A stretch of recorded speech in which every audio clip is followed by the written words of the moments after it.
Okay, let's unpack this a bit. Have you ever had that feeling, that sense maybe that your thoughts, your emotions, they aren't just internal, that they might actually have a, well, tangible impact on the world around you? Or maybe you've walked into a room and it just feels different, heavy or light. It's a really fascinating idea. And today, well, our deep dive is all about exploring exactly that, energy frequency and spiritual vibration. We're going to try and understand what these concepts really mean, how they interact, and maybe most importantly, what this all means for your personal well being, for your growth. And what's really compelling here is that the material we're looking at, it offers a truly unique guide. It's quite in depth. It's drawn from years of spiritual research, and importantly, from this ability to directly perceive and work with energies.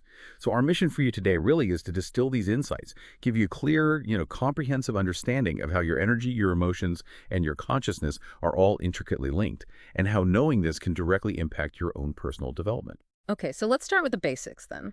Lay down some foundational definitions from this guide. It explains energy frequency as, well, simply how fast energy vibrates. Think of it like waves, maybe, measured in hertz, cycles per second. And the core idea is that absolutely everything, your thoughts, your emotions, your physical body, it's all energy. It's all vibrating, just at different frequencies.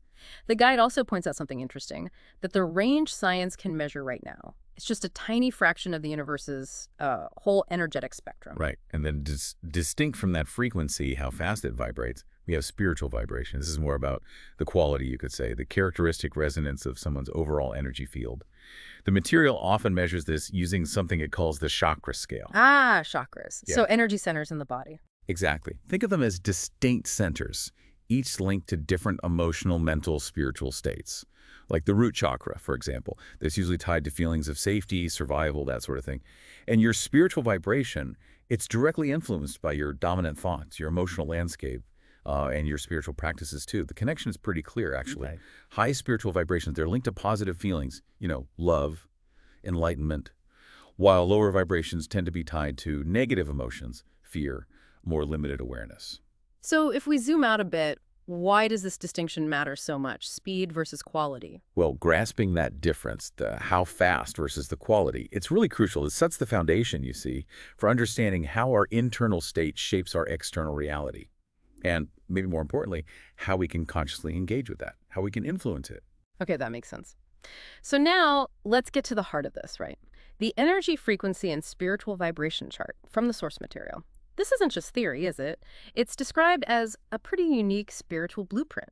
The guide says it was developed through higher vision and energy sensitivity by observing and, get this, examining the souls and body energies of thousands of people. It even mentions checking in with higher souls.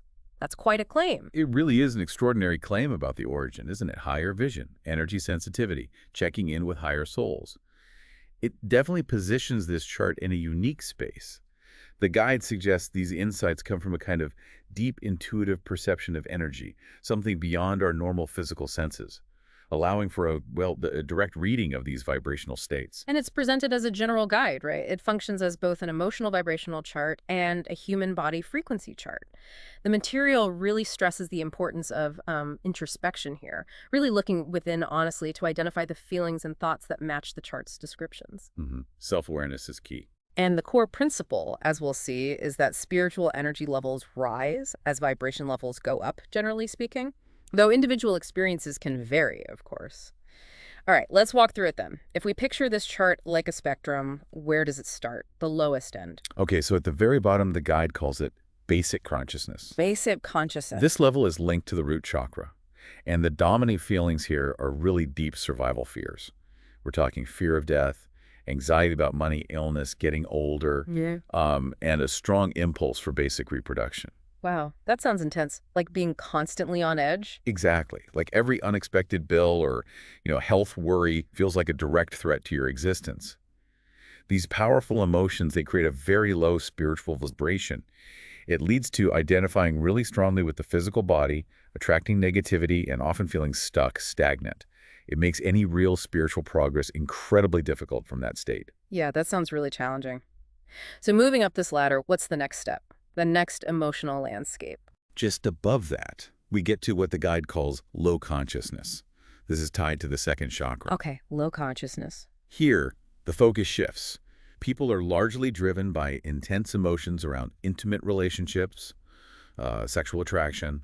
Sometimes obsessions with things like food or substances can fit here too. Still very much a material level, you know, driven by body instincts. And what about love at this level? Well, the source is clear here. People might use the word love, but it's usually more about passion or sexual attraction, not that higher unconditional kind of love. And because there's such a strong identification with the body or with lovers or immediate family, there's often limited room for deeper soul evolution beyond those very personal connections. Right. Okay, so climbing further, we hit ego consciousness. And this is where it gets really interesting, doesn't it? Because the source says this is the average level for most people on Earth. Absolutely. Yeah. It's a huge point. Ego consciousness linked to the third chakra. The guide suggests this is the average vibration for like 90% of humanity. 90%. Wow. Yeah. And it's characterized by feelings like material ambition, fear, guilt, competition, shame, envy, anger, all those ego-driven emotions. But here's the really profound insight the source offers. This isn't a dead end. Okay. This is the pivot point. The guide tells us that consciously working with these very feelings, turning that envy into altruism, say, or shifting transactional love towards real openness and courage, that is the catalyst. Ah, so it's the starting point for growth for many. Exactly. It's the springboard for potentially rapid spiritual growth. It's moving beyond what the source calls our 3D vibration civilization, which is primarily focused on the physical, the material, the ego. That makes a lot of sense, actually. So rising above that average level, what defines the next stage, this expanding consciousness? Okay, expanding consciousness. Here, your thoughts and feelings start leaning much more towards what the source calls true love. Not just romantic love, but love for others, for animals, for all beings, really. More universal. Yeah. You start experiencing more genuine joy, peace, gratitude. This is where individuals reach what the source calls a 4D vibration range. 4D, not like a physical dimension. No, not physical. Think of it as an expanded awareness, moving beyond the purely personal ego into a more heart-centered, interconnected state. People operating here cultivate a higher spiritual vibration naturally, and as a result, they tend to attract more abundance, harmony, positive relationships. That sounds like a really significant shift. What about the next step up, higher consciousness? What's central there? Higher consciousness, or 5D. Again, 5D representing an expanded level of awareness, not a place. Right. Here, most of your feelings start revolving around a deeper understanding of universal laws. You get a much stronger sense of soul awareness and a more refined body awareness, too. And communication is key here. Absolutely central. Not just communication with other people, but also with what the source calls higher vibrations, like getting messages or insights from spiritual guides or the universe itself. And love here expands even further, beyond just people, to include higher dimensions, universal principles. Souls at this level have generally moved past most of those ego limitations. They're much more in sync with their true spiritual selves, maintaining those higher vibrations more consistently. And even beyond that, we have extended consciousness. Right, extended consciousness. This is linked to the 6D level, or the 6th chakra vibration. Here, your feelings shift again. The focus is intensely on understanding the spiritual reasons behind events, why things happen. There's also a strong drive to help others on their own journeys, helping them reach higher vibrations, and actively using energies for the greater good. And love, how does that evolve? Love expands both horizontally, you could say, embracing all of humanity, and vertically, connecting with higher spiritual realms. These individuals are really focused on the collective good, on contributing to universal well-being. Okay, so that brings us to the very peak of this chart, enlightenment consciousness. What does that look like? Enlightenment consciousness. This is identified as being spiritually enlightened, reaching the 7th chakra, or 7D consciousness. At this level, your thoughts, your interests, they become almost exclusively about connecting with higher beings, about teaching others the path to higher awareness and actively channeling higher energy to genuinely help people and nature too. And love at this level. It becomes all-encompassing, just a universal, unconditional force. It's quite a journey mapped out there, but it's important to remember, right, that even if someone resonates mainly with one level. Oh, absolutely. The guide is clear on this. Individuals at any level will still experience a whole range of emotions daily. Life throws curveballs, you know. The chart focuses on the main or dominant thoughts and feelings associated with each level. And interestingly, the material mentions it has even overlaid a detailed love frequency chart onto this spiritual vibration chart to give even more nuance about how love manifests differently at each stage. Now, the source material also brings up something else many people might know about. Dr. Hawkins's consciousness scale. It offers an interesting critique.